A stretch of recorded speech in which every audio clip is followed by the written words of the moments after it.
Okay, as I've been doing these podcasts and talking about, you know, uh, everything that we do, like the five biological laws and understanding history, and, it's generated some commentary, and it opened a line of inquiry and reflection for me. Somebody recently told me that I was following a denialist approach to some things, that climate change, AIDS, September 11th, and it's not the first time that I've heard this adjective, but it made me stop and think consciously about it. And okay, each person sees things differently, and that's okay. When everyone has their own way of looking at things, you can arrive at the same conclusions, but through a different route. Maybe you don't arrive at the same conclusions. So, I'm not saying that people who have symptoms of AIDS, I'm not saying that that's not a real disease. I'm not saying that people aren't sick. And neither is Dr. Peter Duesberg or the Perth Group or John Lawrenson or Dr. Stefan Lanka or any of these AIDS dissidents. What they are saying, and what I'm saying, is we're questioning what's driving the illness. And too many times people say, well, if they're not sick from HIV, then why are they sick? Forgetting that HIV is not, or AIDS is not a new disease. It's the attributing to new disease, attributing old diseases to a new factor. And there are simply just too many factors that officialdom is ignoring to be able to call the official count thorough research. The role of drugs, for example, in the first homosexual communities, clusters that were observed with the disease in the early 1980s. That's something that's never officially been looked at. How recreational drugs could have caused the two original AIDS-defining diseases, as well as pharmaceutical drugs and immunodeficiency. The irony is that, so many people that I talk to, and maybe this is more the case in Latin America than in the United States, because I think in the United States, the people identify more with political colors. Like, they don't want to question something like climate change or COVID-19 because it goes against that box that they've made for themselves in terms of being a liberal person or whatever. But in Latin America, it's I think that I get the vibe that they think you're smart if you think like everyone else. And maybe they're not doing it for political reasons, but it could be for other kinds of motivations, like wanting to be on the side of or the first world, or wanting to be seen as modern or technologically up to date.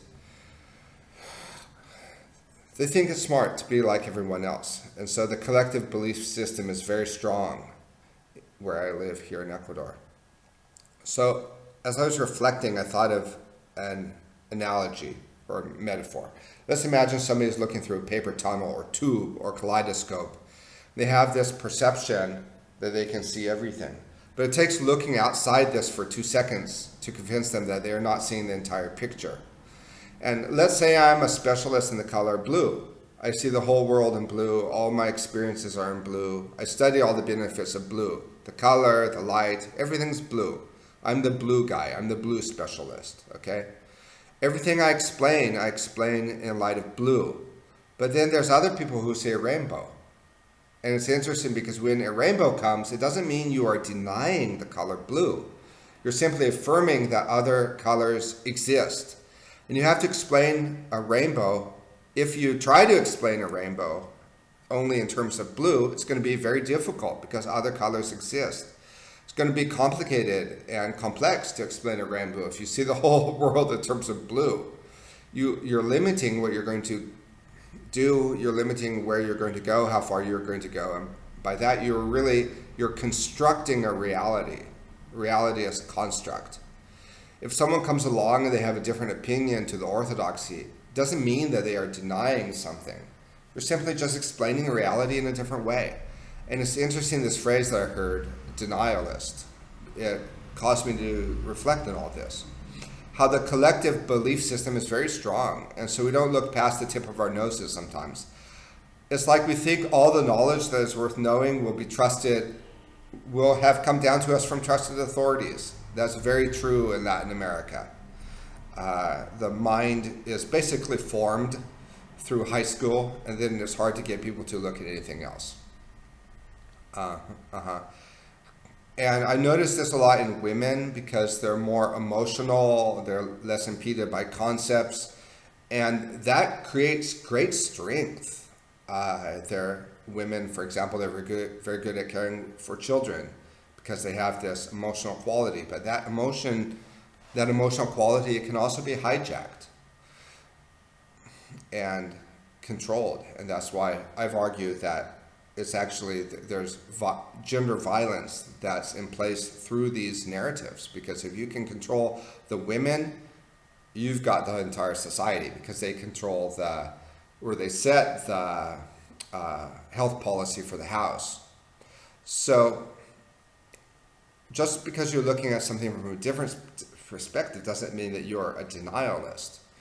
I'm not denying that people are sick with AIDS and things that cause immune deficiency, but I'm questioning the causes. Rather than denialist, I want to be known as an independent thinker. I think for myself. It's interesting because the human existence and culture is tied to this idea of thinking for ourselves. There's so much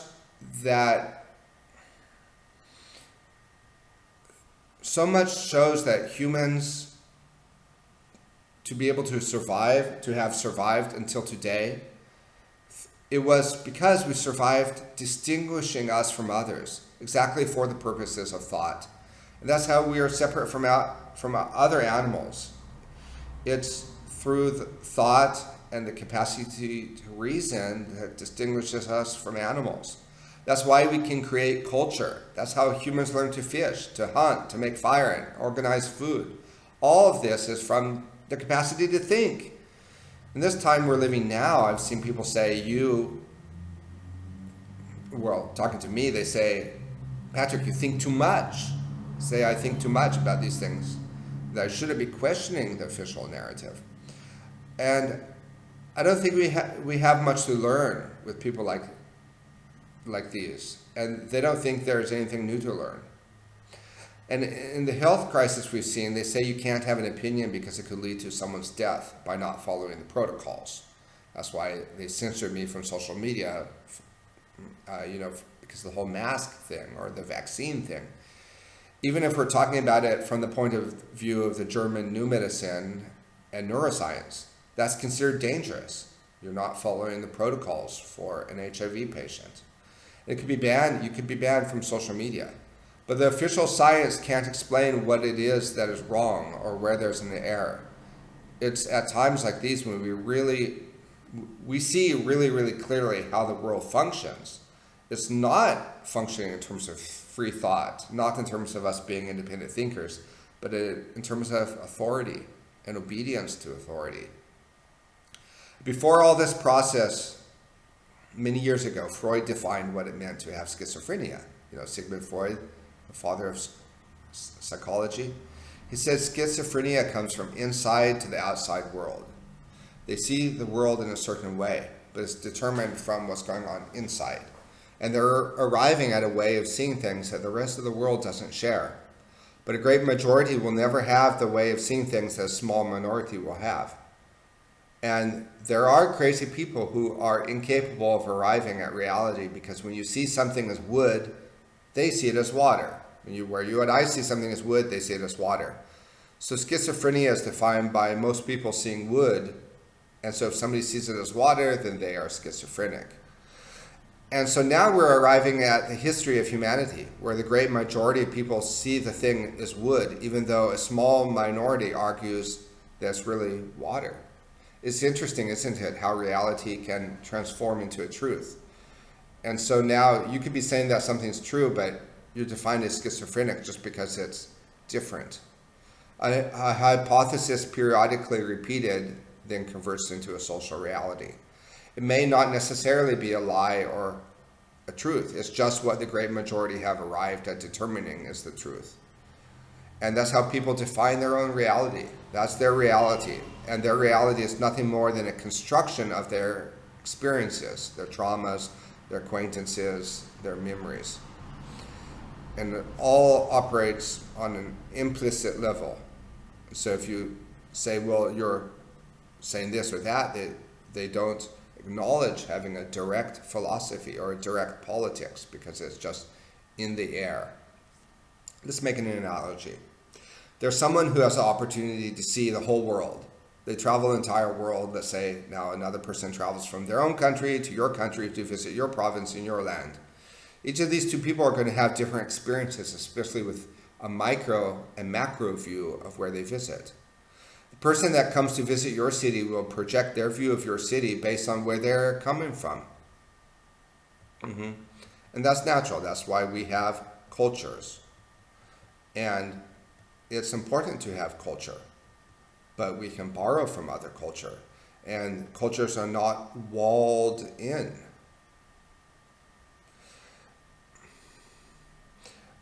But before this person comes, they can only see one thing. And hopefully by visiting another culture, it enriches our experience. But even the person who goes and sees the world, they're going to project on the world everything they know based on where they are coming from.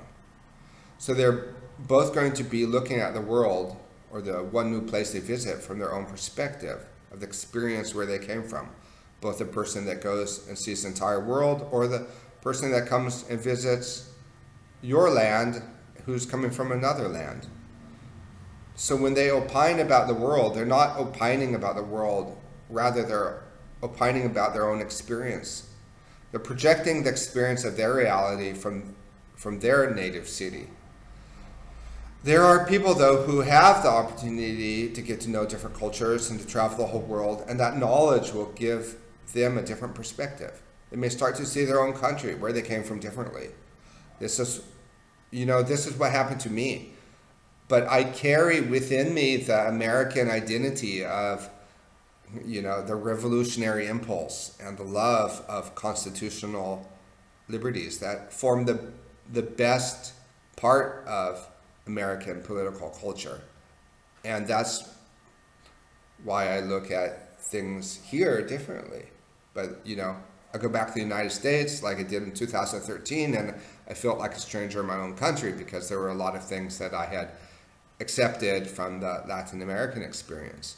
And if you want to take this idea, this analogy even further, we might speak of Plato's analogy of the cave.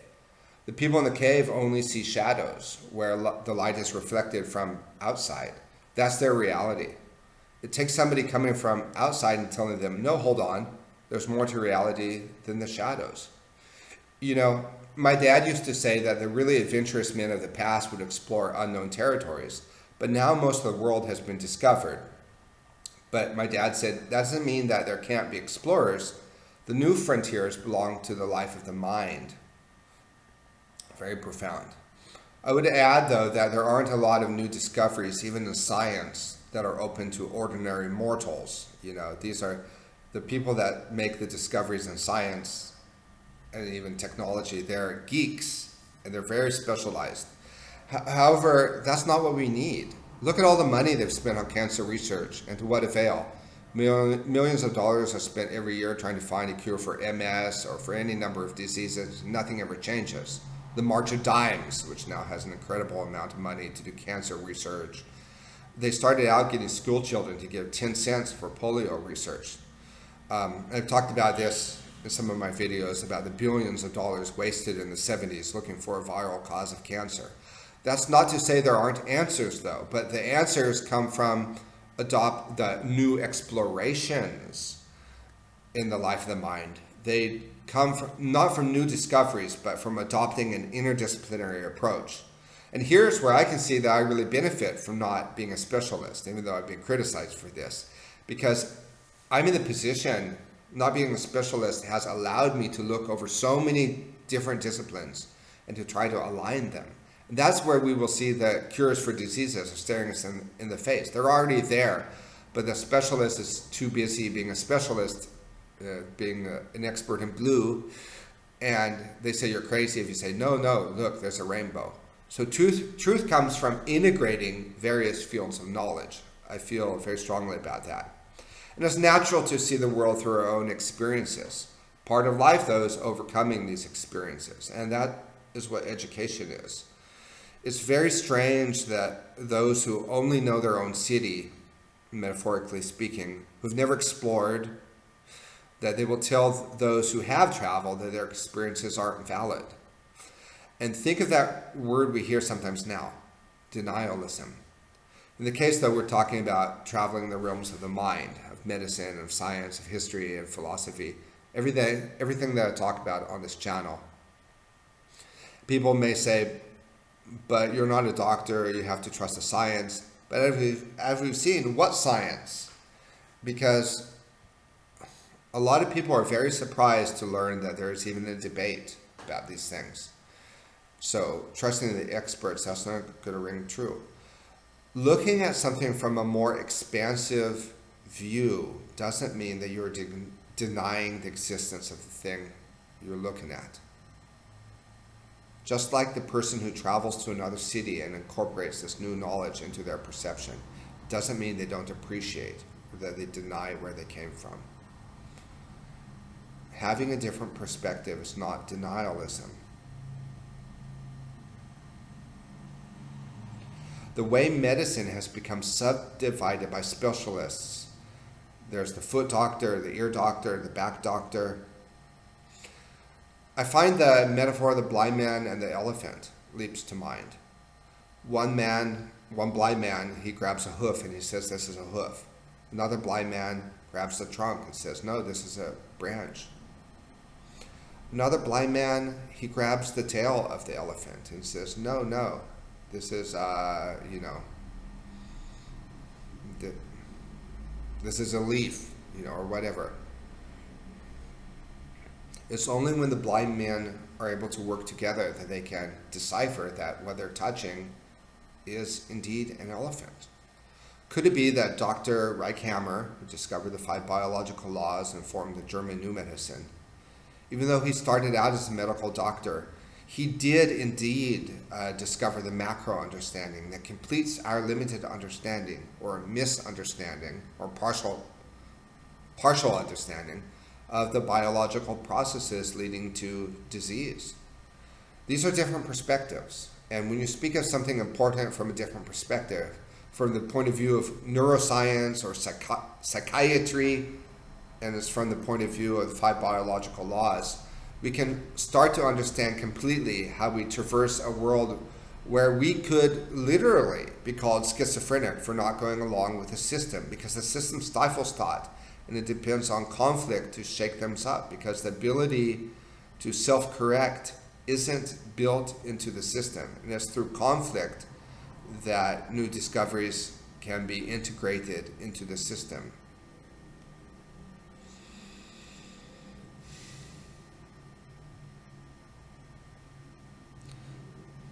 So, and the phrase denier, it was first used about people who denied the Holocaust.